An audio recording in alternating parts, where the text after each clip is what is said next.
बिहार कर्मचारी चयन आयोग, ऐसे तो यह वीडियो बिहार कर्मचारी चयन आयोग के लिए बनाया गया है, लेकिन आपको यह बिहार दरोगा का जो नया नया वैकेंसी आया हुआ है बिहार एसआई वाला, उसमें भी इसकी भूमिका बहुत ही ज़बरदस्त रहने वाली है। अगर आपको बिहार कर्मचारी या बिहार दरोगा निकालनी है तो यह वीडियो आपके लिए बहुत ही मेहनती साबित होने वाला, रामबाण साबित होने वाला। इसलिए आप वीडियो को जो है अच्छी तरह से देखिए। अगर चैनल पर नए आए हुए हैं, चैनल को सब्सक्राइब कीजिए, वीडियो को लाइक एंड शेयर ज़रूर कीजिए। चलिए हम लोग वीडियो शुरू करते हैं। तो ये बिहार स्पेशल है। बिहार कर्मचारी में और बिहार दरोगा में, दोनों में बिहार से प्रश्न तो आने ही आनी है और बिहार का दबदबा बना रहेगा इसमें, ठीक है। बिहार सामान्य ज्ञान का ये टेस्ट नंबर 4 है। इससे पहले हम लोग 3 वीडियो दे चुके हैं। अगर आप लोग वीडियो को नहीं देखें तो पहले वो 3 वीडियो देखें और अभी चौथा वीडियो देखें। चलिए हम लोग प्रश्न शुरू करते हैं। बिहार, देखिए पहला प्रश्न है, एक प्रसिद्ध पुस्तक भारत पुत्री किसके द्वारा लिखी गई है? भारत पुत्री के रचनाकार कौन है? कौन इसके राइटर हैं? तो ऑप्शन देखिएगा, रमेश चंद्र झा, कलीम अजीज, ललित विलोचन शर्मा, सुरेंद्र झा।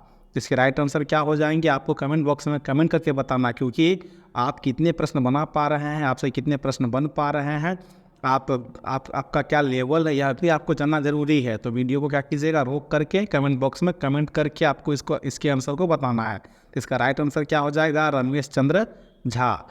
भारत पुत्री के रचनाकार कौन है? रमेश चंद्र झा। नेक्स्ट प्रश्न चलेंगे, सुल्तानगंज जो है बिहार में भागलपुर के पास है। ये सुल्तानगंज में खोजी गई गौतम बुद्ध की विशाल प्रतिमा को डैश काल के रूप में माना गया है? यह कौन सा काल के रूप में माना गया? शुंग में, नंद वंश में, गुप्त वंश में, मौर्य साम्राज्य में? जल्दी से इसका जवाब दीजिएगा। तो इसका राइट आंसर क्या हो जाएगा, गुप्त वंश। गुप्त वंश में ये माना गया है, ठीक है, गुप्त वंश। इसमें तो देखिए कई सारे, इसमें ये वीडियो को जो है बहुत ही रिसर्च करके बनाया जा रहा है। जितने ये प्रश्न है, एक प्रश्न से आपको कई सारे प्रश्नों के आंसर मिलने वाले हैं। एक प्रश्न देख रहे हैं, बना रहे हैं, तो आपको 1 से 10 प्रश्न अवश्य हो जाएंगे। तो वीडियो बहुत ही इंपॉर्टेंट होने वाला है, वीडियो को अच्छी तरह से देखिएगा। चलिए, और नोटबुक निकालिए, उसमें नोट करते जाइए। अगर आपको प्राप्त करना है, सीधी एक सीट पक्का करना है, तो आपको नोटबुक में नोट करते जाना है, ठीक है। ऐसे वीडियो को देख करके छोड़ना नहीं है। और आपको ये PDF जो है हमारे टेलीग्राम पर मिल जाएगा। टेलीग्राम का लिंक जो है डिस्क्रिप्शन में दिया हुआ है।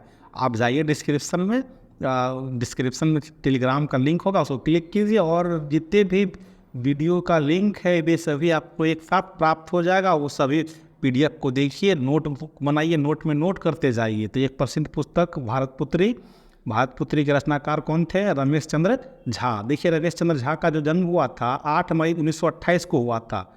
वह जो एक भारतीय कवि, उपन्यासकार और स्वतंत्रता सेनानी थे। रमेश चंद्र झा की कविताएं क्या हैं? गज़ल और कहानियाँ देशभक्ति और मानवीय मूल्यों को जागृत करती है। इंदिरा गांधी ने उन्हें भारतीय स्वतंत्रता संग्राम में भाग लेने के लिए ताम्रपत्र से भी सम्मानित किया था। रमेश चंद्र झा के प्रमुख साहित्य कृतियाँ क्या क्या रहेगा? आग फूल, जवान जागते रहो, मुरलिका, जय भारत जय गांधी, जय भारत जय गांधी, चलो दिल्ली आदि।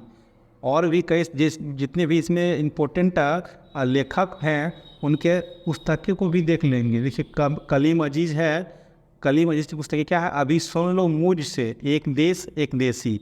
नलिनी विलोचन शर्मा जी का जो प्रमुख पुस्तकें होगा, मांड, दृष्टिकोण, जग जीवन राम। सुरेंद्र झा जी का होगा सिंगार तिलक, हितोप उद्देशिका, ठीक है। चलेंगे नेक्स्ट प्रश्न पे। क्या था? सुल्तानगंज जो है बिहार के भागलपुर के पास है, में खोजी गई गौतम बुद्ध की विशाल प्रतिमा है, डैश काल का माना गया है? तो ये क्या था? गुप्त काल का माना गया है।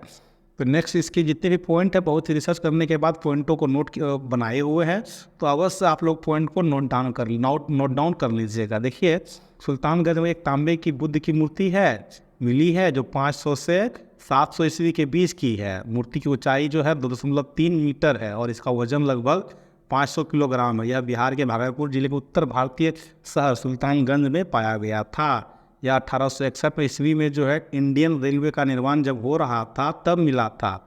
और इसको वर्तमान में जो है बर्मिंघम आर्ट गैलरी में इंग्लैंड में जो है बर्मिंघम में रखा गया। यह गुप्त साम्राज्य के काल का है।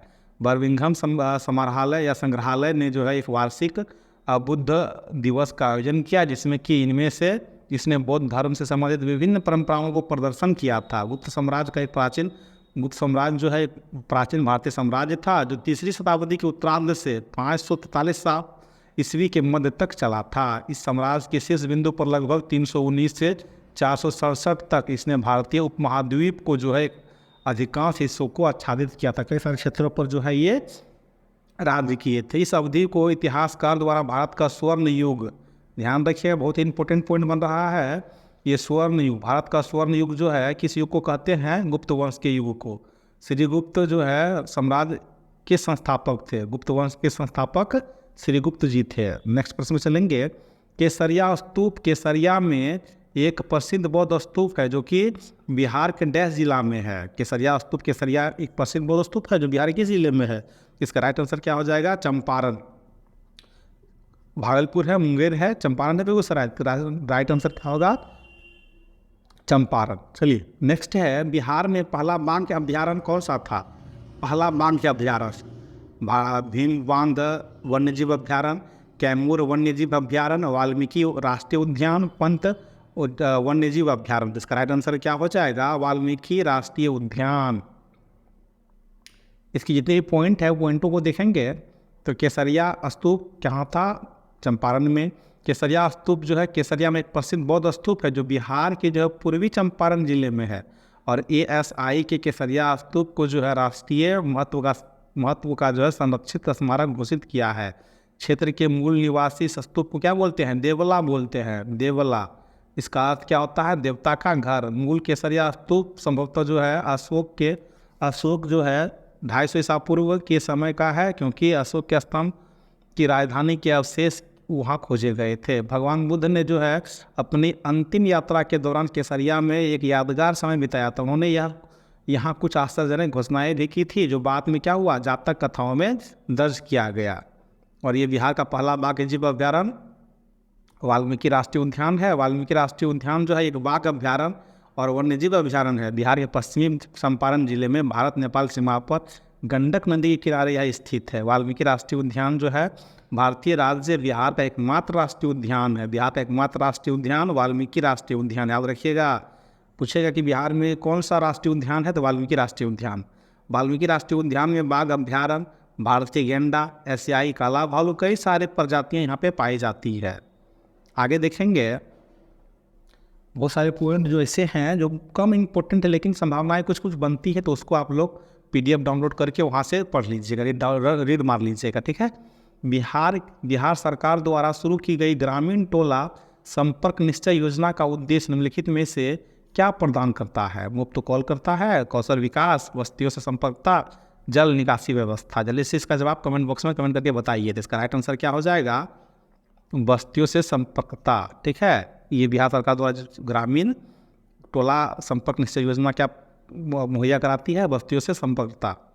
आगे देखिएगा, प्रायद्वीपीय के बरसाती क्षेत्रों और उत्तर प्रदेश एवं बिहार के मैदानी इलाकों में कौन से वन पाए जाते हैं? अर्ध सदाबहार वन, उष्णकटिबंधीय पर्णपाती वन, कांटा वन, मोटाने वन। इसका राइट आंसर क्या हो जाएगा? उष्णकटिबंधीय पर्णपाती वन, उष्णकटिबंधीय पर्णपाती वन। बिहार सरकार जो है क्या ग्रामीण टोला संपर्क योजना चलाया था? ये क्या मुहैया कराती है? बस्तियों से संपर्कता। देखिए, ग्रामीण टोला संपर्क निश्चय योजना के तहत जो है 1751 बस्तियों को जो है संपर्कता प्रदान करने के लिए 1500 किलोमीटर सड़क का निर्माण किया जाना है। इस योजना के तहत जनसंख्या 100 से अधिक जनसंख्या वाले 100 से अधिक जनसंख्या और 13,786 असंबद्ध बस्तियों की पहचान की गई है। जनसंख्या की दृष्टि से बिहार क्या है? तीसरा सबसे बड़ा क्षेत्र है। पहला तो उत्तर प्रदेश है, दूसरा गुजरात और तीसरा बिहार, ठीक है। माननीय मुख्यमंत्री श्री नीतीश कुमार बिहार विकास मिशन बिहार गवर्निंग बॉडी के अध्यक्ष हैं। दीपक कुमार जो है मुख्य सचिव बिहार विकास मिशन का है, बिहार कार्यकारी समिति के अध्यक्ष भी हैं। अरुण कुमार सिंह जो है विकास आयुक्त बिहार विकास मिशन सब मिशन के अध्यक्ष हैं। और ये प्रायद्वीपीय बरसाती क्षेत्र उत्तर प्रदेश एवं बिहार के मैदानी इलाकों में कौन से वन पाए गए थे? उष्णकटिबंधीय पर्णपाती वन। देखिए, शुष्क पर्णपाती वन जो है, शुष्क पर्णपाती वन देश के विशाल क्षेत्रों को कवर करता है, जहाँ वर्षा जो है 70 से 100 सेंटीमीटर 70 से 100 सेंटीमीटर के बीच होती है। ये जंगल प्रायद्वीपीय के बरसाती इलाकों और उत्तर प्रदेश एवं बिहार के मैदानी इलाकों में पाए जाते हैं। तेंदु, पलाश, अमलतास, बेल, खैर, एक्सल, वुड आदि वनों के ये आम पेड़ है। पर्णपाती वन जो है भारत में सबसे व्यापक वन है, उन्हें मानसून वन भी कहा जाता है। वे उन क्षेत्रों में फैलते हैं जहाँ क्या होता है 70 से 200 सेंटीमीटर के बीच वर्षा प्राप्त होती है। नेक्स्ट प्रश्न में चलेंगे, कंवर झील या कापरताल झील पक्षी अभ्यारण्य जो है किस राज्य में है? कर्नाटक में है, हिमाचल प्रदेश में, झारखंड में या बिहार में? इसका जवाब जल्दी से दीजिएगा। तो इसका राइट आंसर क्या हो जाएगा? बिहार में है। कंवर झील या कांवरताल झील कहाँ है? बिहार में। बिहार में नोहानी राज्य के संस्थापक कौन है? नोहानी राज्य के संस्थापक कौन होगा? जलाल खान नोहानी होगा, मोहम्मद शाह नोहानी होगा, दौलत खान लोधी होगा या दरिया खान नोहानी होगा? तो इसका राइट आंसर क्या हो जाएगा? Mohammad Shah Nohani. Mohammad Shah Nohani is the right answer. Main पॉइंटों को देखेंगे तो कंवर झील ताल झील पक्षी अभ्यारण्य किस राज्य में है? बिहार में होगा। देखिए, कंवर झील पक्षी अभ्यारण्य एशिया की सबसे बड़ी ताजे पानी का झील है। कंवर झील पक्षी अभ्यारण्य बिहार के बेगूसराय, याद रखिएगा, किस जिला में है? बेगूसराय में है। और ये साइट भारत में मुख्य आर्द्रभूमि में से एक है। कंवर झील पक्षी अभ्यारण्य भरतपुर अभ्यारण्य के आकार का लगभग 6 गुना है। यह बिहार का पहला रामसर साइट है। बिहार का पहला रामसर साइट भी कंवर झील होगा। ठीक है। नेक्स्ट है, बिहार में जो है नोहानी राज्य का संस्थापक कौन था? तो मोहम्मद शाह नोहानी। मोहम्मद शाह नोहानी बिहार में नोहानी राज्य के संस्थापक थे। मोहम्मद नोहानी ने कनकपुरा युद्ध में इब्राहिम लोदी की सेना को हराया था। 1528 ईस्वी में मोहम्मद नोहानी की मृत्यु के बाद उसका पुत्र जलालुद्दीन उर्फ जलाल खान शासक बन गया। नेक्स्ट चलेंगे, स्वतंत्र भारत में बिहार के पहले राज्यपाल कौन थे? बहुत इंपॉर्टेंट प्रश्न है, ये पहले भी चर्चा कर चुके थे बीएसएससी के लिए। ठीक है, बीएसएससी के लिए जो है 100% इस प्रश्न के आने की संभावनाएं हैं। तो आप इस प्रश्न को अच्छी तरह से कवर कीजिएगा। स्वतंत्र भारत में बिहार के पहले राज्यपाल कौन थे? Shri Krishna Singh, Zakir Hussain, Jairam Daulat Ram, Rajendra Prasad. Right answer Jairam Daulat Ram. Next है, किस राज्य ने बिहार के आधुनिक पटना और गया जिलों को सम्मिलित किया था? अंग किया था, कौशल किया था, मगध या अवंती? इसका राइट आंसर क्या हो जाएगा? मगध। मगध जो है दोनों को सम्मिलित किया था। तो क्या था? स्वतंत्र भारत में बिहार के पहले राज्यपाल जयराम दौलत राम। देखिए, स्वतंत्र भारत की बात है ये। तो भारत की स्वतंत्रता के बाद जो है श्री जयराम दौलत राम को बिहार का पहला राज्यपाल नियुक्त किया था। भारत की स्वतंत्रता से पहले जेम्स सिम्पटन, ठीक है, याद रखिएगा, जेम्स सिम्पटन को जो है राज्यपाल बनाया था स्वतंत्रता से पहले। 1 अप्रैल 1936 को इसको नियुक्त किया गया था राज्यपाल के रूप में। वर्तमान में जो है अभी राजेंद्र विश्व अलंकर जी जो हैं क्या है? बिहार के राज्यपाल। और बात करेंगे माननीय पंडित लक्ष्मीकांत झा, स्वतंत्रता के बाद पटना के जो है उच्च न्यायालय के पहले भारतीय मुख्य न्यायाधीश कौन थे? पंडित लक्ष्मीकांत झा। लक्ष्मीकांत झा ये पटना के पहले मुख्य न्यायाधीश। और पुरुष में और सुश्री रेखा दोषित ये पटना के पहली महिला मुख्य न्यायाधीश। तो सुश्री ज्ञान सुधा मिश्रा बिहार के सर्वोच्च न्यायालय में पहली महिला न्यायाधीश।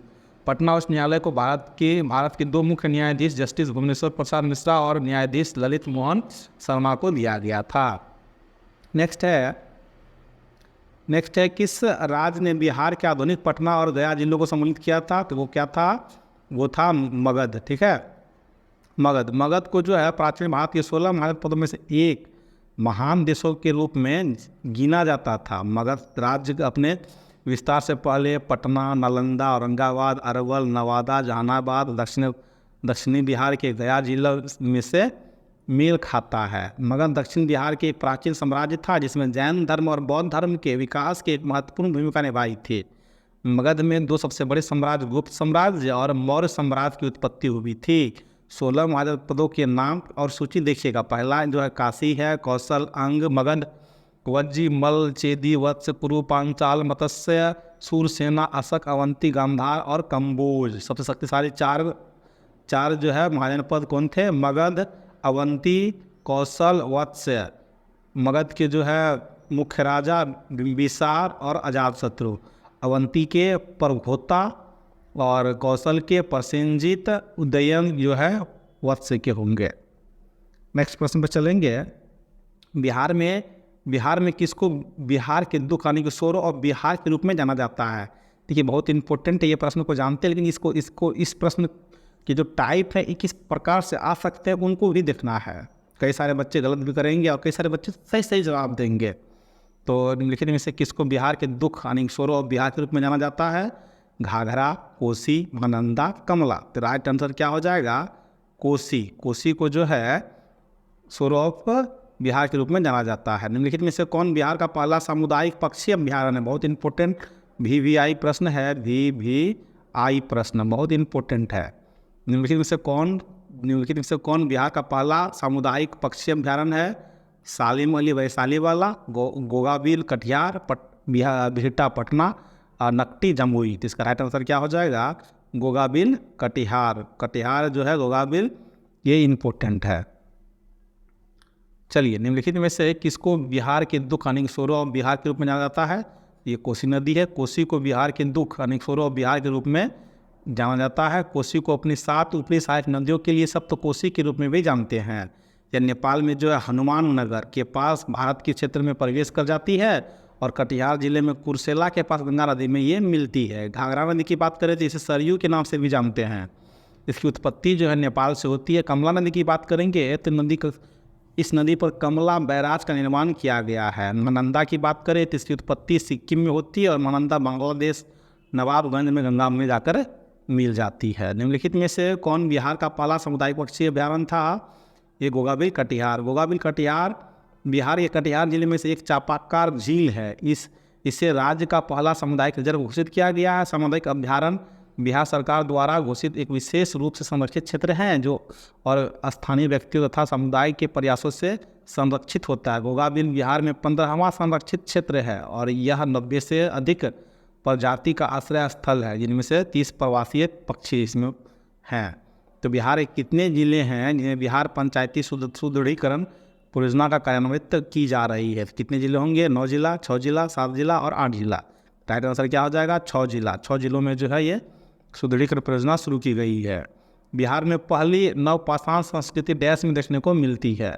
बिहार में पहली नवपाषाण संस्कृति चिरांद, चेचर, मनेर, चंपा किसे मिलती है? इसका राइट आंसर क्या हो जाएगा? चिरांद। वीडियो आपको अच्छा लग रहा है चैनल को सब्सक्राइब कीजिए और हमें एक लाइक ज़रूर दीजिए, क्योंकि आप एक लाइक करते हैं तो हमें मोटिवेशन मिलता है और अच्छी तरह से वीडियो को हम बना पाते हैं। चलिए नेक्स्ट जो है, बिहार के कितने जिलों में बिहार पंचायत सुदृढ़ीकरण परियोजना कार्यान्वित की जा रही है? ये 6 जिला में। ये 6 जिला कौन कौन से हैं? पटना है, नालंदा है, भोजपुर है, सहरसा है, मधेपुरा है। बिहार पंचायत सुदृढ़ीकरण परियोजना के 6 जिलों में 91 ब्लॉक की 1304 गांव पंचायतों में कार्यान्वित किया गया है। यह परियोजना त्रिस्तरीय स्तरीय पंचायती राज संस्थाओं में को समावेश, उत्तरदायी और जवाबदेह बनाने के लिए कार्यान्वित की गई है। विश्व बैंक द्वारा इसको समर्थन मिला हुआ है। नेक्स्ट क्या था? बिहार में पहली नवपाषाण संस्कृति चिरांद। देखिए, नवपाषाण संस्कृति को जो है 2500 से 1500 ईसा पूर्व के बीच का माना जाता है। गंगा घाटी में पहली नवपाषाण संस्कृति गंगा और घाघरा के संगम के पास सारण जिला में गंगा नदी के बाएं तट पर पाई गई थी। बाकी नेक्स्ट पॉइंट जो भी है वो आप नोट डाउन कर लीजिएगा PDF से डाउनलोड करके।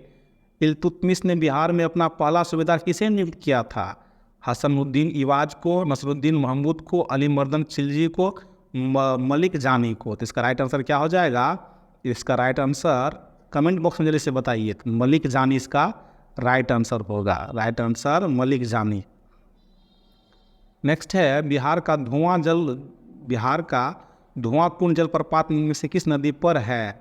कन्हर नदी, महाने नदी, काऊ नदी, कर्मनाशा नदी। तो इसका राइट आंसर जल्दी से जवाब दीजिएगा। राइट क्या हो जाएगा? काऊ नदी। काऊ नदी पे जो है धुआंकुंड जलप्रपात है। पॉइंट को देखेंगे, इल्तुतमिश बिहार में अपना पहला सूबेदार किसे नियुक्त किया था? ये क्या था? मलिक जानी। 1225 ईस्वी में इल्तुतमिश ने अपनी सेना को बिहार और बंगाल को पुनः संगठित करने का आदेश दिया था। उसकी सेना ने बिहार को पुनः संगठित किया और बंगाल पर आक्रमण करने के लिए तैयार किया। सुल्तान गियासुद्दीन ने इल्तुतमिश बंगाल पर आक्रमण न करने की गुहार लगाई। बदले में उसने दिल्ली की सत्ता स्वीकार कर लिया और इल्तुतमिश ने क्या किया? प्रस्ताव स्वीकार कर लिया और अपनी सेना को दिल्ली से लौटने का आदेश दे दिया। इल्तुतमिश ने प्रस्ताव स्वीकार कर लिया और मलिक जानी को बिहार का राज्यपाल नियुक्त कर दिया। नेक्स्ट है, बिहार का धुआंकुंड जलप्रपात में से किस नदी पर है? तो ये काऊ नदी पर। और जो इम्पोर्टेंट जलप्रपात है और स्थान कहाँ पर है वो देखिएगा, नदी भी देख लीजिएगा। जलप्रपात जो है दुर्गावती जलप्रपात, ये दुर्गावती नदी पर है, ऊंचाई जो 300 फीट है। स्थान कहाँ पे है? रोहतास में।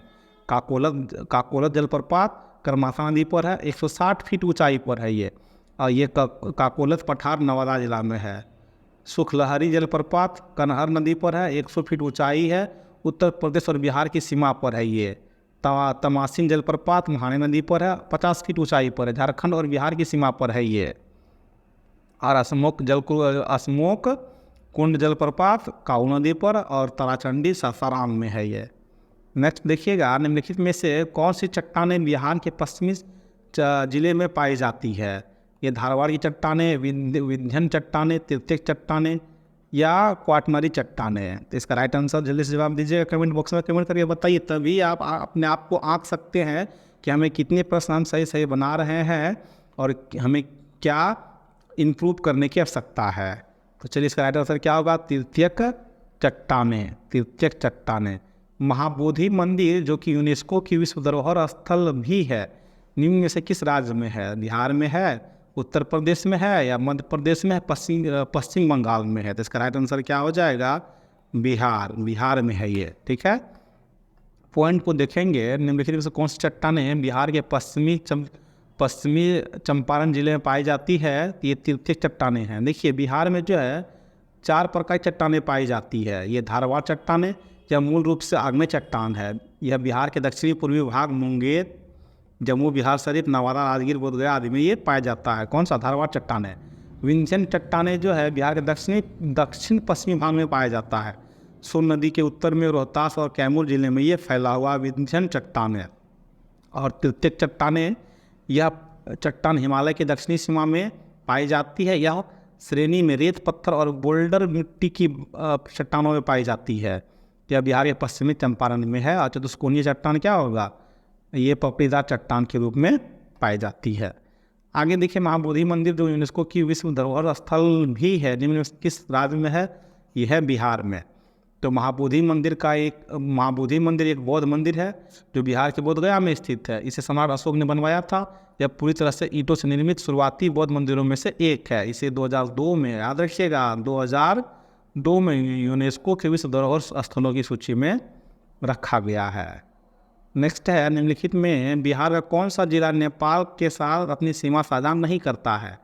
नेपाल के साथ अपना सीमा साझा नहीं करेगा, कौन सा जिला? पूर्वी चंपारण, शिवहर, सीतामढ़ी या किशनगंज? तो इसका राइट आंसर क्या हो जाएगा? Sheohar is the right answer. Next देखेंगे, ज्ञानपीठ पुरस्कार प्राप्त करने वाले बिहार के पहले व्यक्ति कौन थे? फुनीश्वरनाथ रेणु, डॉक्टर रामधारी सिंह दिनकर, डॉक्टर राजेंद्र प्रसाद, इनमें से कोई नहीं। तो इसका राइट आंसर जल्दी से कमेंट बॉक्स में कमेंट करके बताइए। तो क्या होगा? डॉक्टर रामधारी सिंह दिनकर इसको ज्ञानपीठ पुरस्कार प्राप्त करने वाले बिहार के पहले व्यक्ति हैं। पॉइंट को देखेंगे, बहुत ही रिसर्च करने के बाद इस पॉइंटों को यहाँ पे नोट किया गया है।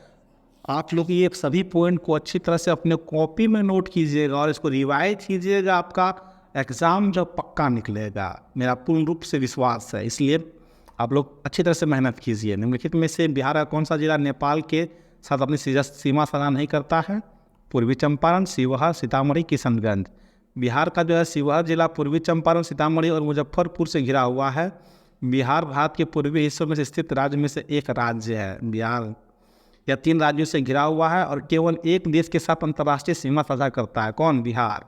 इसके पश्चिम में कौन होगा? उत्तर प्रदेश होगा, दक्षिण में झारखंड होगा, पूर्व में पश्चिम बंगाल होगा और दक्षिण में झारखंड होगा, ठीक है। उत्तर में इसकी सीमा जो है नेपाल के साथ अंतर्राष्ट्रीय सीमा का निर्माण करती है। बिहार में ऐसे केवल 7 जिले हैं जो कि नेपाल के साथ सीमा साझा करते हैं। 7 ही जिला है जो नेपाल के साथ सीमा साझा करेगा, बाकी जिला नेपाल के साथ सीमा साझा नहीं करेगा। तो पश्चिमी चंपारण, पूर्वी चंपारण, सीतामढ़ी, मधुबनी, सुपौल, अररिया और किशनगंज, ये 7 जिले हैं जो बिहार के साथ नेपाल के साथ सीमा साझा करते हैं। और ज्ञानपीठ पुरस्कार प्राप्त करने वाले बिहार के पहले व्यक्ति डॉक्टर रामधारी सिंह दिनकर। 1972 ईस्वी में जो है उर्वशी के लिए ज्ञानपीठ पुरस्कार प्राप्त करने वाले डॉक्टर रामधारी सिंह दिनकर बिहार के पहले व्यक्ति थे। वह एक भारतीय हिंदी लेखक, कवि व निबंधकार थे और इसको 1959 में साहित्य अकादमी पुरस्कार और 59 में ही जो है पद्म भूषण और भी कई अन्य पुरस्कार से इसको सम्मानित किया गया था।